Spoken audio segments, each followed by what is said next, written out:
Dear friends, నేను బొడ్డుపల్లి సతీష్ని. నేను ఈరోజు ఒక సాంగ్ పాడబోతున్నా. ఆ సాంగ్ ఎలా ఉందో మీరందరూ కామెంట్ చేయండి. సరే, నచ్చితే కామెంట్ చేయండి, లేకపోతే ట్రోల్ చేయండి. ఓకేనా ఫ్రెండ్స్? పాట పాడబోతున్నా. పాటమ్మతోటే ప్రాణము నాకు చదువులమ్మరా, పేదోలింట్లే పుట్టిన పేగు బంధము నేనురా. అమ్మా నాన్న రెక్కలాడితేనే బుక్కెడు బూవరా, వాళ్ళ రెక్కల కష్టపు చెమట చుక్కల దారను నేనురా. వాళ్ళ రెక్కల కష్టపు చెమట చుక్కల దారను నేనురా.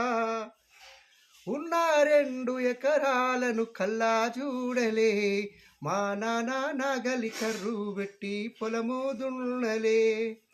కట్నం కింద అంతా అక్కకు రాసి ఇచ్చినం, మా అక్కని బావ కొడితే ఎక్కి ఎక్కి ఏడ్చినం.